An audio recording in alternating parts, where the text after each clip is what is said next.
चलिए स्टार्ट करते हैं। कल हमने जो एमसीक्यूज किया था वो 151 तक था, आज हम 152 से स्टार्ट करेंगे। आइए देखते हैं पहला क्वेश्चन क्या कह रहा है। पहला क्वेश्चन यहाँ पर कह रहा है कि the average quantity of haemoglobin present in each cell is known as. मतलब क्वेश्चन इस प्रकार से है, प्रत्येक कोशिकाओं में उपस्थित हीमोग्लोबिन की औसत मात्रा ज्ञात की जाती है। देखिए तो यहाँ पर आपको मालूम होगा कि अगर जहाँ भी आता है औसत हीमोग्लोबिन की मात्रा, तो वो संबंध होता है हमारे MCH से। अगर यहाँ पर वैल्यूम की बात की जाती है तो वो संबंध होता है हमारा MCV से। तो इसका जो करेक्ट ऑप्शन हो जाएगा औसत हीमोग्लोबिन की मात्रा MCH, मीन कार्पस्कुलर हीमोग्लोबिन। तो यहाँ पर अगर ये जो क्वेश्चन था 2023 का जो एग्ज़ाम हुआ था लैब टेक्नीशियन, जो ग्रुप 5 ESB ने कंडक्ट कराया गया था, वहाँ पर पूछा था एज इट इज़ क्वेश्चन कि प्रत्येक कोशिकाओं में उपस्थित हीमोग्लोबिन की औसत मात्रा कितनी होती है। वहाँ पर दिया गया था कि 40 होगी, 30 होगी, 27 होगी या 58 होगी। तो इस प्रकार से भी क्वेश्चन हमको देखे जाते हैं। तो यहाँ पर अपने को MCH की नॉर्मल वैल्यू ना पूछते हुए क्वेश्चन जो सेट करते हैं वो पूछ लेते हैं कि प्रत्येक कोशिकाओं में उपस्थित हीमोग्लोबिन की औसत मात्रा कितनी होती है। तो हमको ऐसे याद करना है, ना कि MCV की वैल्यू याद कर लिया, MCH की वैल्यू याद कर लिया। तो अपने को याद करने के साथ एक चीज़ और ऐड करना है कि जब अपन इन चीज़ों को याद करें तो इनका काम अपने को मालूम होना चाहिए कि जब अपने को उसके बारे में सटीकता से मालूम होगा। तो जब भी ऐसे क्वेश्चन आपको देखे जाते हैं एग्ज़ाम में, तो इसका जो करेक्ट ऑप्शन कितना हो जाएगा 29 ± 2, मतलब 27 भी हो सकता है या फिर 31 भी हो सकता है। ओके, चलिए अगला क्वेश्चन यहाँ पर क्या है, what is the normal range of MCH। अब देखिए यहाँ सिंपल से पूछ लिया तो आप बता देंगे कि हाँ ये तो पिकोग्राम में होता है, और अभी हमने बात किया था कि 29 ± 2 का इसका संबंध है। तो यहाँ पर अपन देख लेंगे ये चीज़ें कहाँ पर मैच खा रही है, तो हाँ ये चीज़ यहाँ पर मैच खा रही है। तो इसका जो करेक्ट ऑप्शन हो जाएगा ऑप्शन नंबर 3। चलिए अगला क्वेश्चन यहाँ पर कह रहा है the amount of haemoglobin present per unit volume of the red sales. अब देख लीजिए यहाँ पर क्या पूछ लिया, सिंपल सा कि लाल रक्त कोशिकाओं में प्रति इकाई आयतन में मौजूद हीमोग्लोबिन की मात्रा कितनी होती है। बात ध्यान देने वाली बात यह है कि आयतन हीमोग्लोबिन की मात्रा तो वहाँ पर हमारा MCH हो गया। अब प्रति इकाई आयतन की बात की जाएगी तो वहाँ पर होगा MCHC।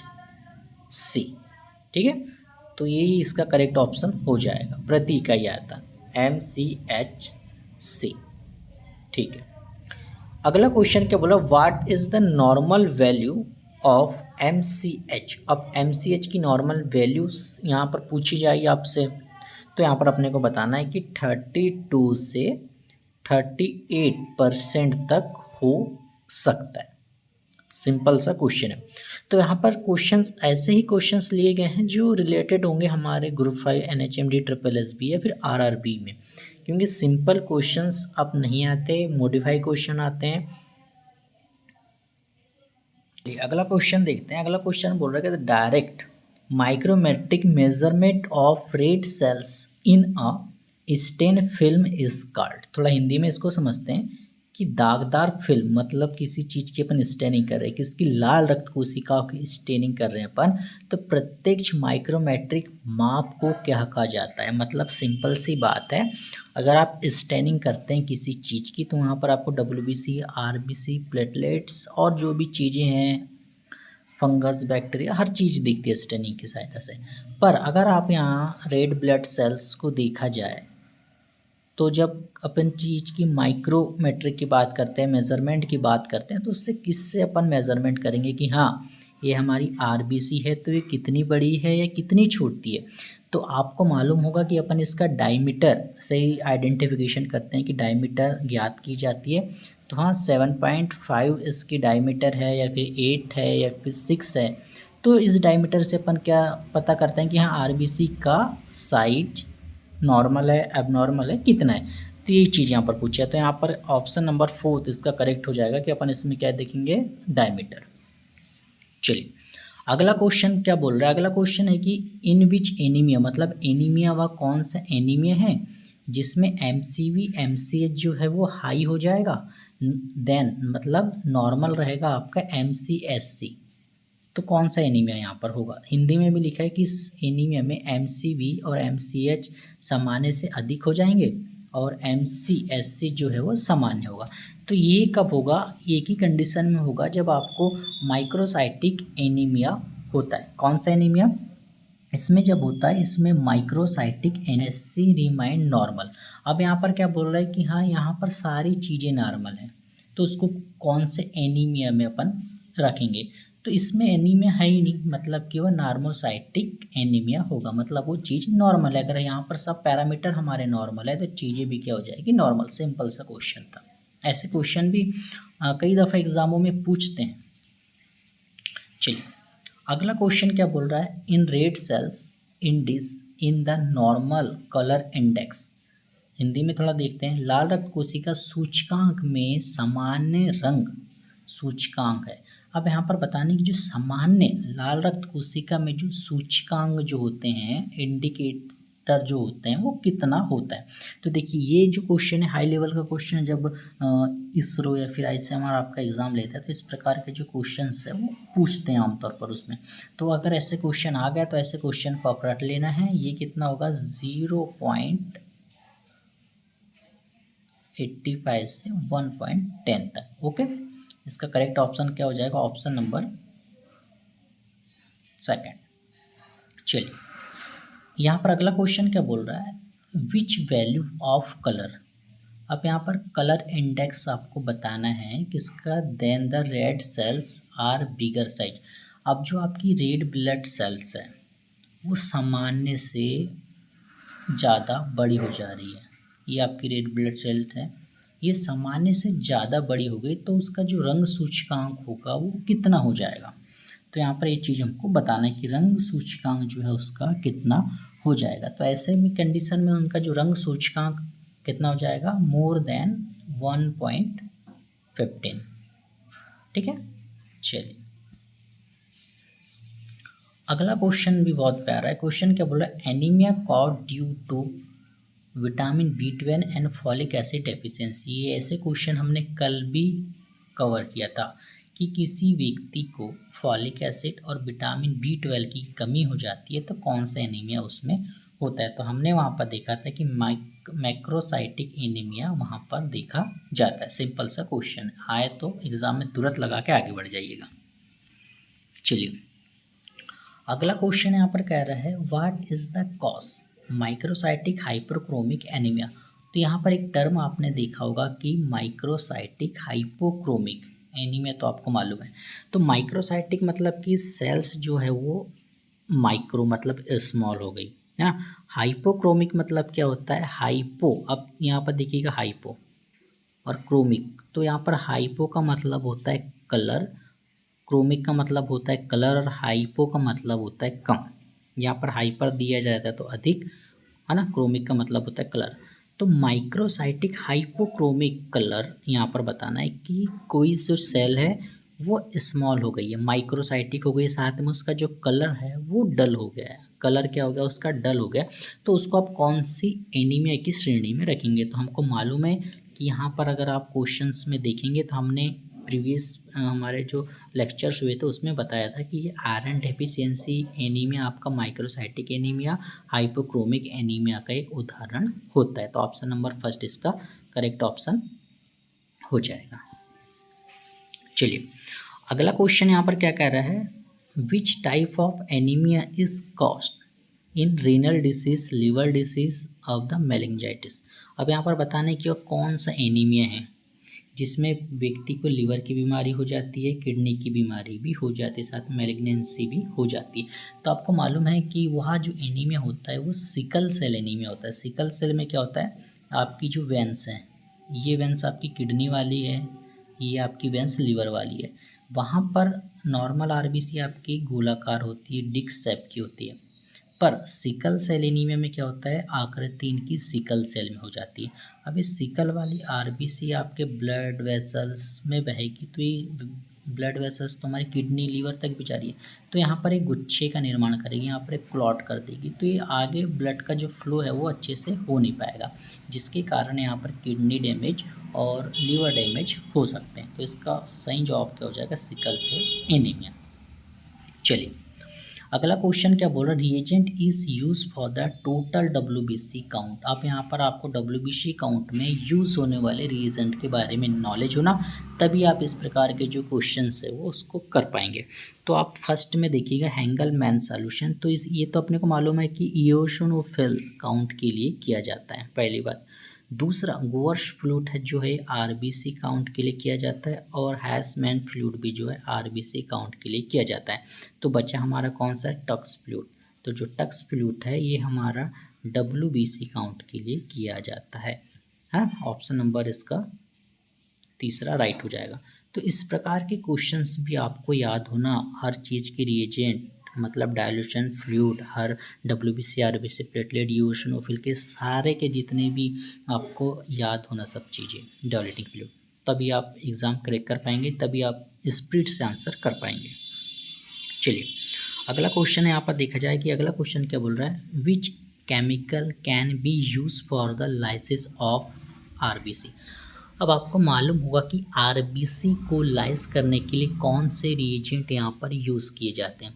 अब अपने को आरबीसी को लाइस करने की ज़रूरत क्यों पड़ी, आरबीसी को लाइस अपन इसीलिए करेंगे क्योंकि जब अपन डब्ल्यूबीसी को देखना है, प्लेटलेट्स को माइक्रोस्कोप में देखना है, अगर अपन आरबीसी को लाइस नहीं करेंगे तो आरबीसी की आइडेंटिफिकेशन ज़्यादा हो जाएगी, मतलब अब फील्ड में आरबीसी ही आरबीसी हमको देखने को मिलेगा, इसीलिए अपने को आरबीसी को लाइस करना होता है।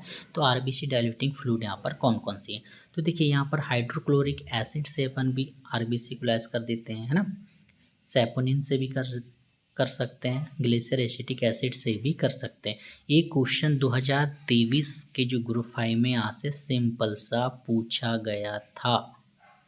क्या पूछा गया था कि आरबीसी को लाइस करने के लिए किस केमिकल का उपयोग अब किया जाता है। 2023 के ग्रुप 5 में लैब टेक्नीशियन के एग्जाम में पूछा गया था।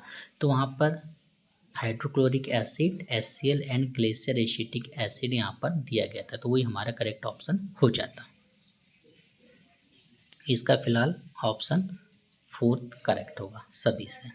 चलिए अगला क्वेश्चन देखते हैं, which dye is used for the preparation of the Turk's fluid. अभी टक्स फ्लूइड हमने बात किया कि टक्स फ्लूइड किसके लिए काउंट में ले रहे हैं अपन, डब्ल्यूबीसी काउंट में करें।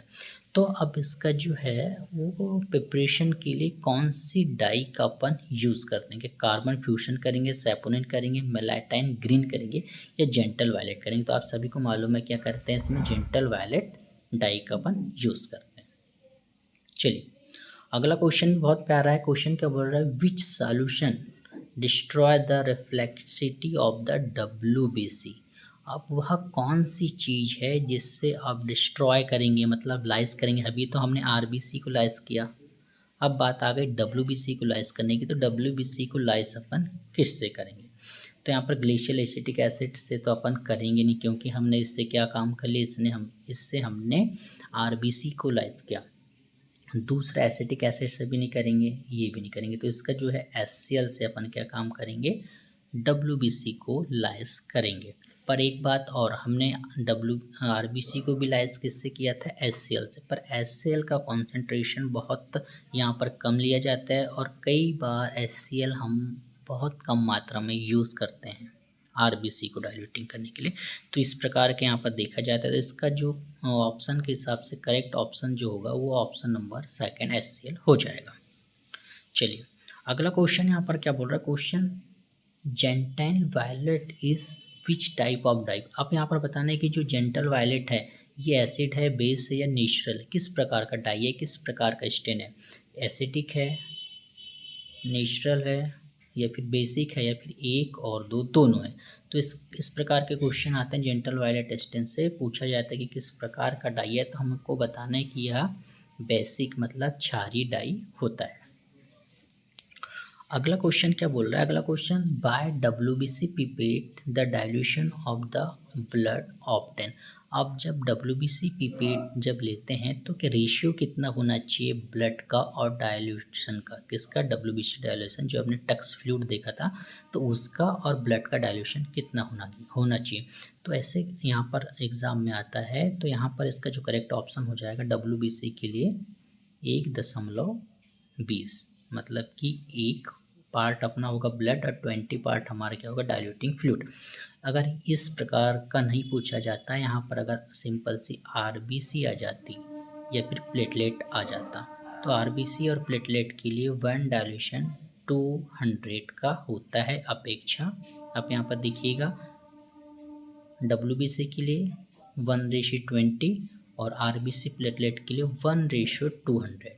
ठीक है, चलिए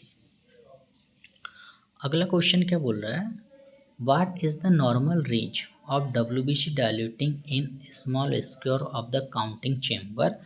थोड़ा हिंदी में देखते हैं। एक मतगणना कक्ष में एक छोटे वर्ग में WBC विवरण की सामान्य सीमा कितनी होती है, मतलब कितने काउंट यहाँ पर आप करेंगे।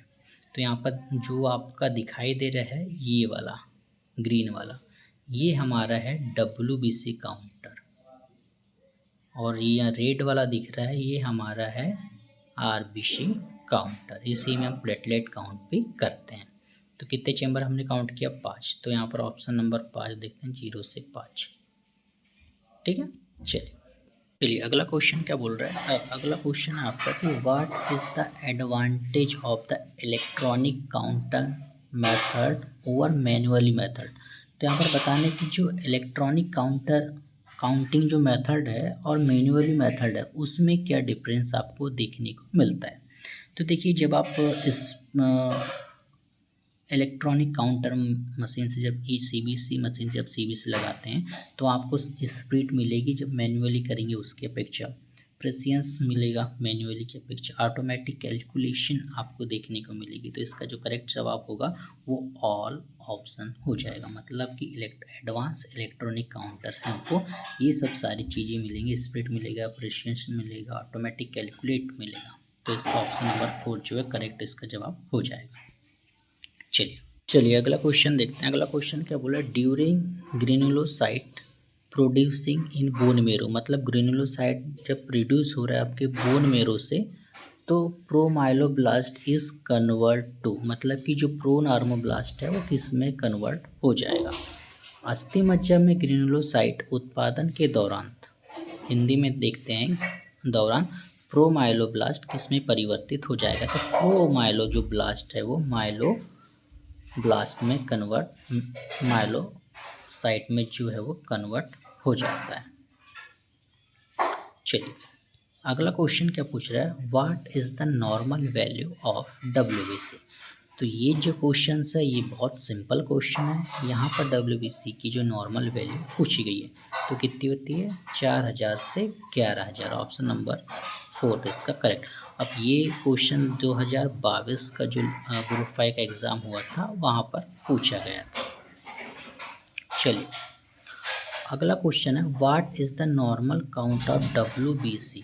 अब आपने तो बता दिया 4000 से 11000। अब यहाँ पूछ रहे बच्चों में कितना होगा बर्थ के समय।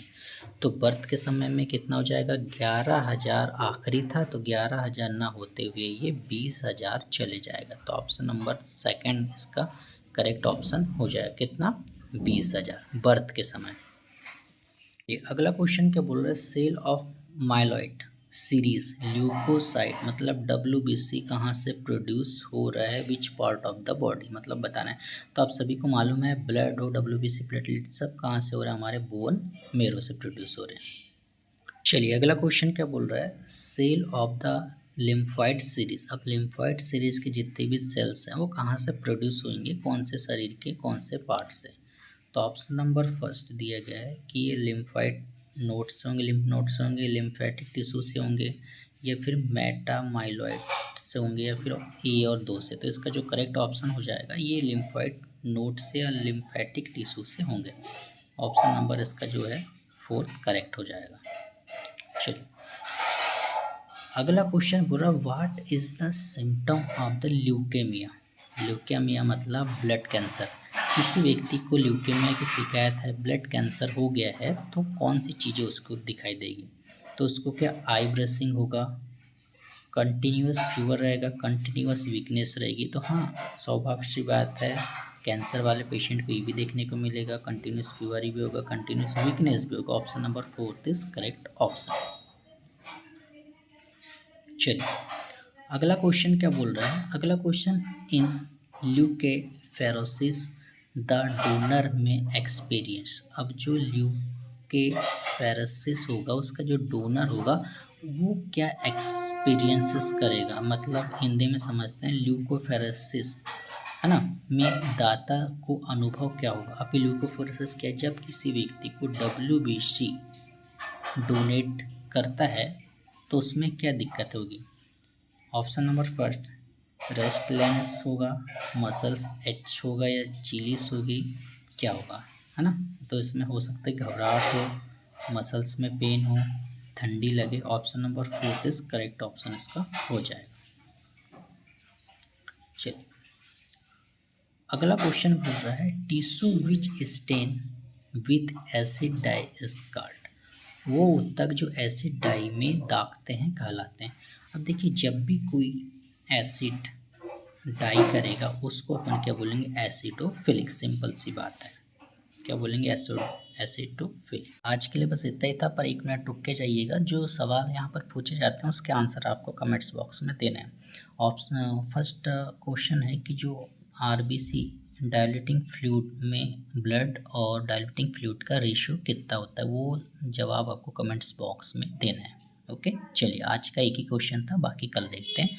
180 MCQs मतलब 180 से कल अपन स्टार्ट करेंगे।